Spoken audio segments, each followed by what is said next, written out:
بسم اللہ الرحمن الرحیم۔ فصل بدا کے افعال مدح و ذم چہار است۔ آپ جان لیجئے کہ افعال مدح و ذم چار ہیں۔ افعال مدح وہ افعال جو تعریف کے لیے آتے ہیں، اور افعال ذم وہ افعال جو برائی کے لیے آتے ہیں۔ یعنی افعال مدح و ذم وہ افعال ہیں جن کے ذریعے سے تعریف اور برائی کو پیدا کیا جاتا ہے، انشاء مدح و ذم کے لیے وضع کیے گئے ہیں یہ۔ اس لیے ان افعال کے ذریعے سے جو جملہ بھی بنے گا وہ جملہ انشائیہ کہلائے گا، یاد رکھنا۔ اب افعال مدح و ذم چار ہیں، وہ کون کون سے ہیں؟ تو فرماتے نعمہ اور حبذا، یہ دو تو افعال مدح ہیں، یعنی تعریف کو پیدا کرنے کے لیے وضع کیے گئے، انشاء مدح کے لیے یہ پیدا کیے گئے۔ اور بئسا اور ساء یہ دونوں فعل افعال ذم ہیں، یعنی ان کو انشاء ذم کے لیے پیدا کیا گیا ہے، وہ وضع کیا گیا ہے۔ تو کل دو مدح کے لیے دو ذم کے لیے کل ملا کر چار افعال ہو گئے۔ اس لیے صاحب کتاب نے فرمایا فصل بدا کے افعال مدح و ذم چہار است۔ آپ جان لیجئے کہ افعال مدح و ذم چار ہیں۔ نعمہ اور حبذا برائے مدح، نعمہ اور حبذا یہ تعریف کے لیے ہے۔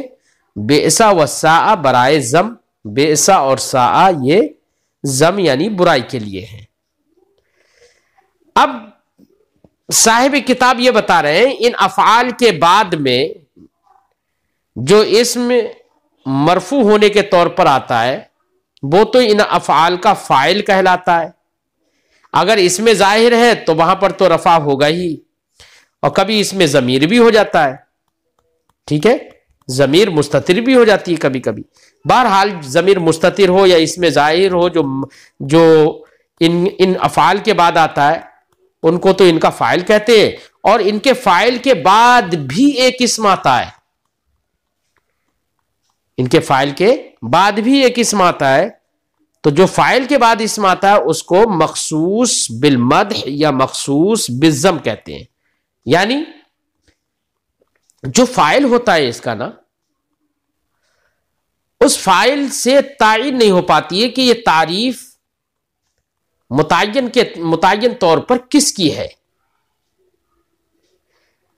تو اب اس کو بتانے کے لیے کہ یہ تعریف کس کی جا رہی ہے، اس کو بتانے کے لیے بعد میں ایک اسم ذکر کیا جاتا ہے جس سے یہ متعین ہو جاتا ہے کہ تعریف اسی کی ہے یا برائی اسی کی ہے۔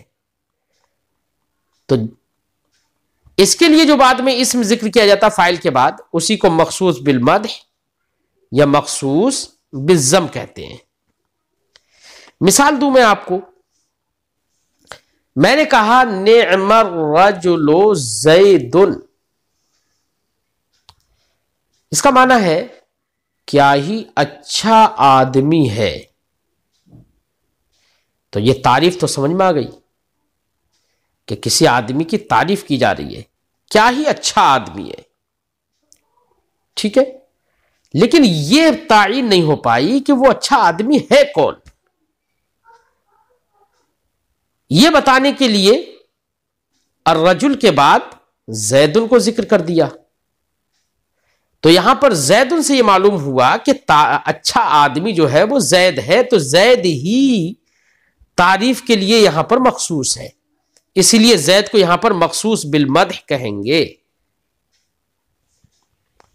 تو ان افعال کے بعد ایک اسم ہوتا ہے جو کہ ان کا فاعل بنتا ہے، چاہے وہ اس میں ظاہر ہو یا اس میں ضمیر ہو، بہرحال وہ اس کا فاعل بنے گا، اور پھر اس فاعل کے بعد میں ایک اسم کو ذکر کرتے ہیں جو مخصوص بالمدح یا مخصوص بالذم کہلاتا ہے۔ لہذا نعمہ الرجل زیدن جو ہے، اس مثال میں نعمہ فعل مدح ہوگا، الرجل اس کا فاعل ہوگا، اور زیدن یہ مخصوص بالمدح ہوگا۔ ترکیب کیسے کریں گے اس کی؟ تو ترکیب کریں گے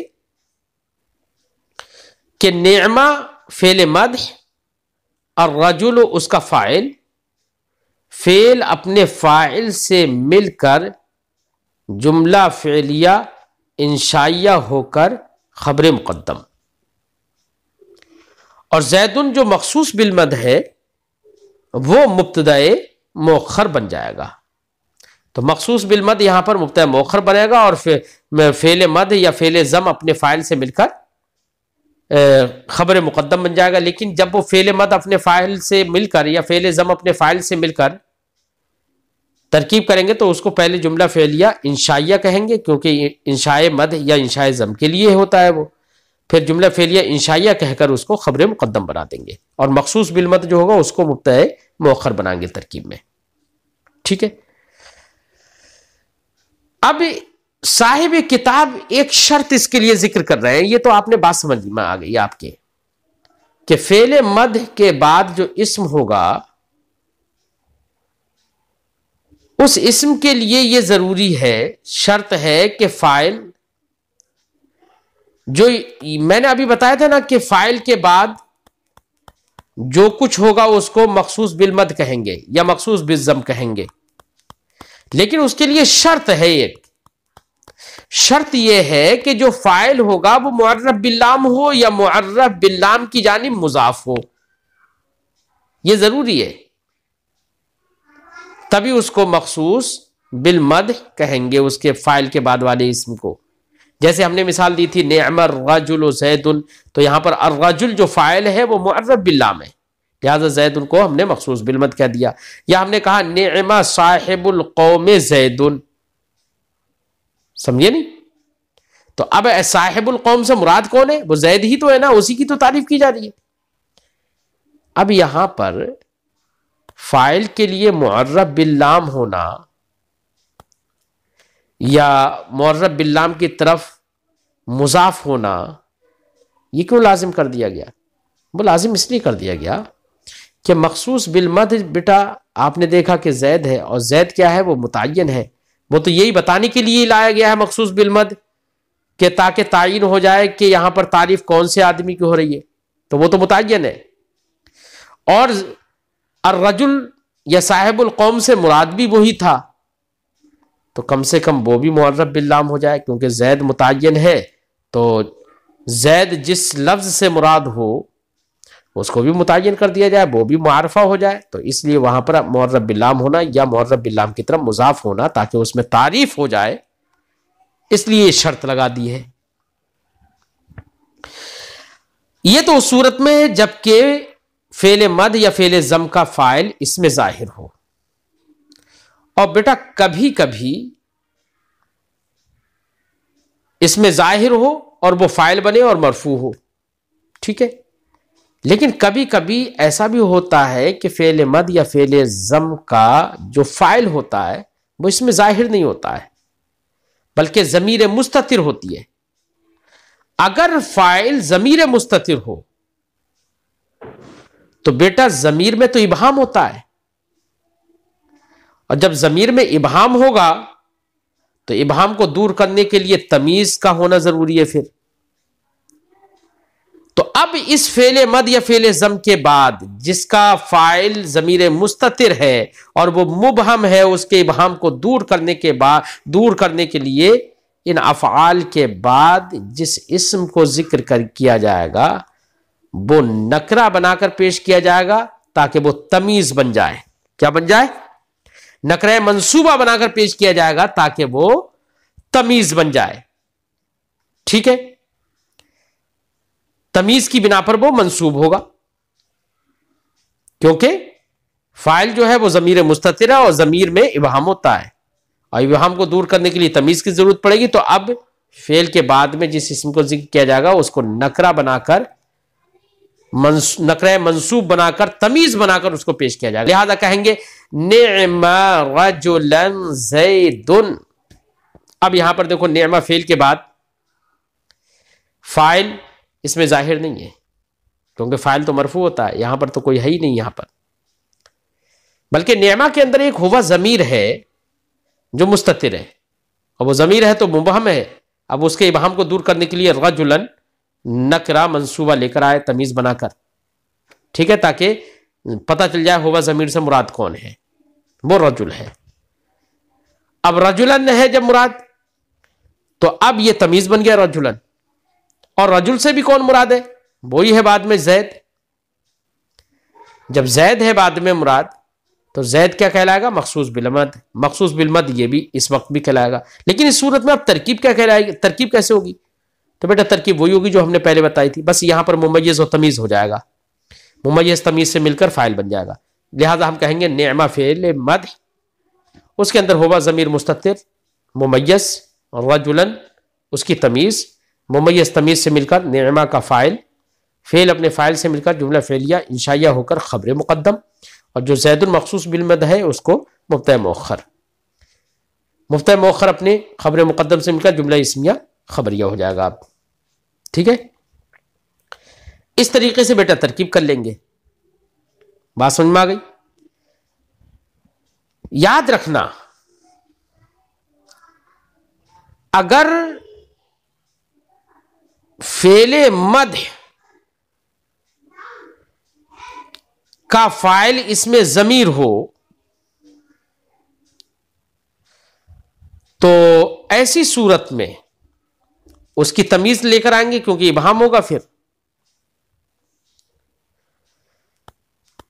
یاد رکھنا جو تمیز ہم جو لے کر آئیں گے وہ تمیز ہمیشہ مخصوص بالمد کے مطابق ہوگی، جو بعد میں اسم آ رہا ہے نا، مخصوص بالمد یا مخصوص بالضم جسے کہہ رہے ہیں، تو تمیز جو ہم لے کر آئیں گے وہ تمیز ہمیشہ مخصوص بالمد کے موافق ہوگی، افراد میں بھی یعنی مفرد ہونے میں بھی، تثنیہ ہونے میں، جمع ہونے میں، مذکر ہونے میں، مؤنث ہونے میں۔ یعنی مخصوص بالمد اگر مفرد ہے تو تمیز مفرد لائیں گے، تثنیہ ہے تو تمیز تثنیہ لے کر آئیں گے، جمع ہے تو تمیز بھی جمع لے کر آئیں گے، مذکر ہے تو تمیز مذکر لے کر آئیں گے، مؤنث ہے مخصوص بالمد تو تمیز مؤنث لے کر آئیں گے۔ ٹھیک ہے، یہ ذہن میں رکھیں۔ مثال کے طور پر ہم نے کہا نعم رجلن زیدن، تو زیدن مفرد ہے تو رجلن ہم تمیز کیسے لے کر آئے؟ مفرد۔ ہم نے کہا حبذا راکبین الزیدان، تو الزیدان مخصوص بالمد تثنیہ ہے تو تمیز ہم کیسے لے کر آئے؟ راکبین۔ یہ پہلی بات تو یہ تمیز نہیں، یہ تو حال واقع ہے۔ ٹھیک ہے، تو لیکن تثنیہ تو لے کر آئے، چاہے تمیز ہو چاہے حال ہو، لیکن تثنیہ لے کر آئے یعنی مخصوص بالمد کے مطابق لے کر آئے۔ ایسے ہم نے کہا حبذا امرأۃ ہند، تو یہاں پر امرأۃ یہ تمیز ہے۔ ٹھیک ہے، اب یہاں پر امرأۃ تمیز ہے، مؤنث لے کر آئے تمیز، کیوں؟ اس لیے کہ مخصوص بالمد جو ہے ہندن بعد میں جو ہے وہ مؤنث ہے، اس لیے ہم تمیز مؤنث لے کر آئے۔ بات سمجھ میں آ گئی؟ اب دیکھیے ترجمہ لگاتے ہیں صاحب کتاب نے کیا بتایا۔ فصل بتا کے آپ جان لیجئے، فصل آپ جان لیجئے افعال مدح و ضم چہارست، افعال مدح و ضم چار ہیں۔ نعمہ و حب برائے مد، نعمہ اور حبذا مد یعنی تعریف کے لیے ہوتے ہیں، وہ بیسا و ساء برائے ضم، اور بیسا اور ساء ضم کے لیے ہوتے ہیں۔ وہ ہر چے ما بعد فاعل باشد، اور جو کچھ بھی فاعل کے بعد ہو آرا مخصوص بالمد یا مخصوص بالضم گویا تو اس کو مخصوص بالمد یا مخصوص بالضم کہیں گے۔ شرط کیا ہے؟ کہتے ہیں شرط آست، شرط یہ ہے کہ فاعل معرب بلام باشد، کہ فاعل معرب بلام ہو، جیسے نعم الرجل زید میں نعمہ فعل مد ہے، الرجل یہ فاعل ہے اور معرب باللام ہے، اور زید یہ مخصوص بالمد ہے، تو معرب باللام ہے یہاں پر فاعل، یا مضاف بسوئے معرب باللام، یا معرب باللام کی جانب مضاف ہو، یعنی خود معرب باللام نہ ہو لیکن معرب باللام کی جانب مضاف ہو، جیسے نعم صاحب القوم زید، نعمہ صاحب القوم زید میں یہاں پر صاحب القوم یہ فاعل ہے نعمہ کا صاحب، لیکن وہ مضاف ہے القوم معرب باللام کی جانب۔ ٹھیک ہے، ترکیب کیسے کریں گے؟ نعمہ فعل، صاحب القوم بترکیب اضافی ہو کر اس کا فاعل، فعل اپنے فاعل سے مل کر جملہ فعلیہ انشائیہ ہو کر خبر مقدم، زید مخصوص بالمد مبتدا مؤخر، مبتدا مؤخر اپنی خبر مقدم سے مل کر جملہ اسمیہ خبریہ. یا ضمیر مستتر، یا فاعل ضمیر مستتر ہو، اور جب ضمیر مستتر ہوگا تو اب ایسی صورت میں اس میں ابہام ہوگا، اور جب ابہام ہوگا تو پھر تمیز کی ضرورت پڑے گی. تو اسی لیے فرماتے ہیں یا ضمیر مستتر یا فاعل ضمیر مستتر ہو ممیز جس کی تمیز لائی گئی ہو بنکرہ منصوبہ، نکرہ منصوبہ کے ذریعے، جیسے نعم رجلا زید. تو اب یہاں پر فاعل جو ہے وہ نعمہ کے اندر ہوا ضمیر مستتر ہے. نعم رجلا زید ترکیب ہوگی نعمہ فعل ہوا ضمیر مستتر ممیز، رجلا تمیز، ممیز تمیز سے مل کر نعمہ کا فاعل، فعل اپنے فاعل سے مل کر جملہ فعلیہ انشائیہ ہو کر خبر مقدم، زید مخصوص بالمد مبتدا مؤخر، مبتدا مؤخر خبر مقدم سے مل کر جملہ اسمیہ خبریہ. فرماتے ہیں فاعل نعمہ ہوا است، یہاں پر نعمہ رجلا زید میں نعمہ کا فاعل ہوا ہے مستتر در نعمہ جو نعمہ کے اندر مستتر ہے، ورجلا منصوب است، اور رجلا یہاں پر منصوب ہے برتمیز، تمیز کی بنا پر، زیرا کہ ہوا مبہم است کیونکہ جو فاعل ہوا ضمیر مستتر ہے وہ مبہم ہے. وحبذا زید حبا، فرماتے ہیں حبذا زید یہ بھی فعل مد ہے، حبذا زید مثال دے کے دکھا دی. لیکن حبذا میں کرنا کیا ہے؟ حبذا میں اب یہاں پر الگ سے فاعل لانے کی ضرورت نہیں ہے، کیونکہ حبا یہ فعل ہے، فعل مد ہے، اور اس میں جو زا لگا ہوا ہے نا یہی خود اس کا فاعل بن جاتا ہے. ٹھیک ہے نا؟ اب فعل اپنے فاعل سے مل کر جملہ فعلیہ انشائیہ ہو کر خبر مقدم، اور زید مخصوص بالمد مبتدا مؤخر ہو جائے گا. ٹھیک ہے؟ ترکیب ویسی جو میں نے اس سے پہلے بیان کر دی. فرماتے وحبذا زید، معنی اس کا بھی یہی ہے، کیا ہی اچھا ہے زید. ٹھیک ہے نا؟ کیا ہی اچھا ہے وہ، یعنی کہ زید. زا سے، زا جو ہے یہ فاعل ہے، اس میں اشارہ ہے. فرماتے حبذا زید، حبا فعل مد است، حبا فعل مد ہے، وزا فاعل، اور زا اس میں اشارہ یہ فاعل ہے، فاعل او اس کا فاعل ہے. وزید مخصوص بالمد، اور زید یہاں پر مخصوص بالمد ہے.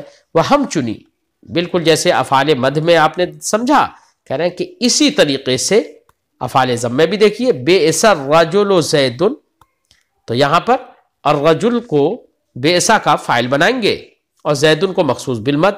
ترکیب کیسے کریں گے؟ بئس فعل ضم، الرجل اس کا فاعل، فعل اپنے فاعل سے مل کر جملہ فعلیہ انشائیہ ہو کر خبر مقدم، اور زیدن مخصوص بالمد مبتدا مؤخر، مبتدا مؤخر خبر مقدم سے مل کر جملہ اسمیہ خبریہ. وساء الرجل عمرو، عمرو کتنا برا آدمی ہے، کتنا ہی برا آدمی ہے عمرو، کتنا ہی برا آدمی ہے زید. یہ ترجمہ ہو گیا. ساء الرجل عمرو، اب یہاں پر بھی ترکیب وہی ہوگی، ساء فعل، الرجل اس کا فاعل، فعل فاعل سے جملہ فعلیہ انشائیہ ہو کر خبر مقدم، عمرو مخصوص بالمد مبتدا مؤخر، مبتدا مؤخر اپنی خبر مقدم سے مل کر جملہ اسمیہ خبریہ. ٹھیک ہے؟